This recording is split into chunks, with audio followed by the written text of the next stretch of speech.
Om Swastiastu.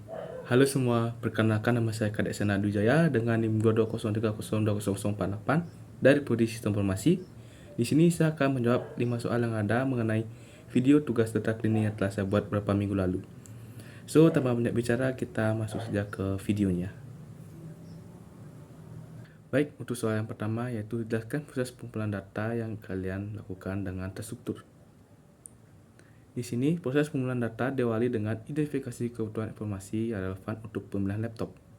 Di sini data diperoleh dari sumber terpercaya seperti situs e-commerce. Di sini saya menggunakan Tokopedia dan platform benchmark hardware untuk CPU dan juga GPU. Di sini kami juga melakukan spesifikasi teknis 6 alternatif laptop yang saya pilih dan juga 8 kriteria utama, yaitu yang pertama seperti RAM, penyimpanan, prosesor, layar, GPU, kapasitas baterai, harga, dan juga berat. Setiap data diverifikasi kebenarannya untuk memastikan tidak ada kesalahan atau ketidaksesuaian data. Kemudian data mentah kemudian diorganisir dalam bentuk tabel dengan kolom kriteria dan baris alternatif, guna memudahkan proses analisis untuk lebih lanjut.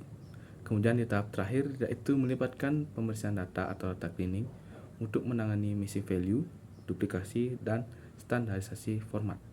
Dan untuk soal kedua yaitu mengapa kalian memilih alternatif dan kriteria yang kalian buat untuk dilakukan perhitungan DSS. Apakah urgensi dari data tersebut perlu dilakukan pemilihan menggunakan decision support system? Baik, di sini 6 alternatif laptop dipilih untuk mewakili berbagai segmen pasar, mulai dari entry level hingga ke high-end gaming, sehingga mencakup beragam kebutuhan pengguna. Kriteria seperti prosesor dan GPU dipilih karena berdampak langsung pada performa laptop, sementara harga dan berat mempengaruhi keputusan pemilihan dari sisi budget dan portabilitas.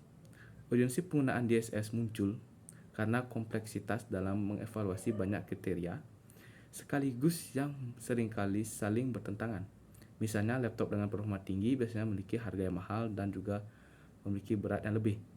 Di sini DSS membantu mengatasi masalah ini dengan memberikan metode sistematis untuk membandingkan alternatif secara objektif berdasarkan bobot kriteria yang telah ditentukan, sehingga menghasilkan rekomendasi yang lebih akurat. Kemudian untuk soal ketiga, yaitu bagaimana cara menentukan nilai bobot kriteria, dijelaskan dari proses awal hingga jadi nilai bobot kriteria yang dapat dihitung.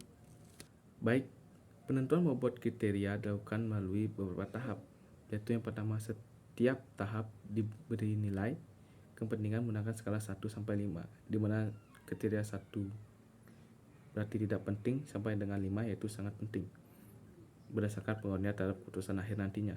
Contohnya, prosesor dan GPU diberi nilai 4 karena sangat mempengaruhi performa, sedangkan berat hanya diberi nilai 1. Soalnya bobot mentah ini dijumlahkan sehingga mendapatkan total pada video sebelumnya itu 23. Lalu dinormalisasi dengan membagi masing-masing bobot dengan total tersebut. Hasilnya adalah bobot normalisasi yang totalnya 1. Dan untuk tugas sebelumnya, di sini bobot-bobot yang saya berikan itu merupakan hasil murni dari saya sendiri sebagai calon buyer ataupun user. Dan untuk contohnya seperti bobot RAM, dari awalnya 3, kemudian kita bagi dengan total jumlah bobot keseluruhan menjadi dengan nilai 0,13.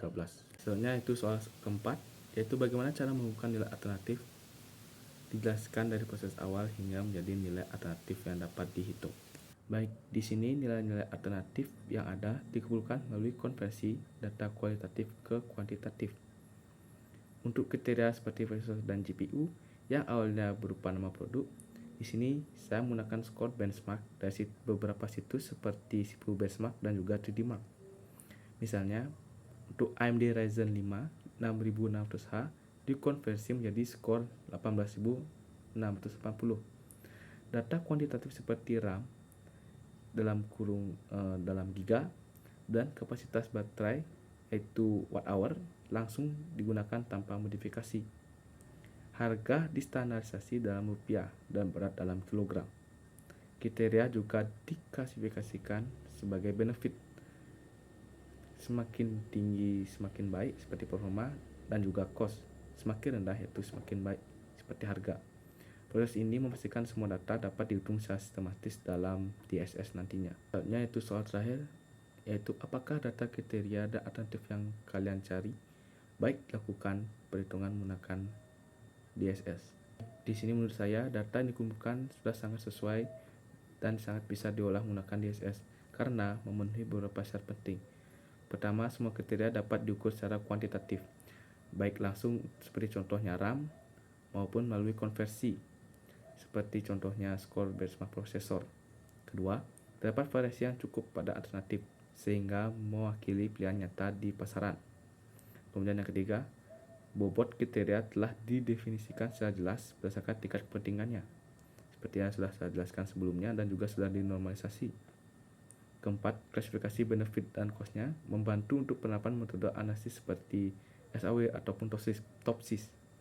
Dengan karakteristik ini, DSS dapat menghasilkan rekomendasi yang objektif dan membantu pengguna mengambil keputusan yang lebih baik berdasarkan preferensi mereka. Oke, sekian dari penjelasan saya. Jika ada kesalahan kata mohon dimaafkan. Akhir kata saya tutup dengan Parama Santi. Om Santi Santi Santi Santi Om.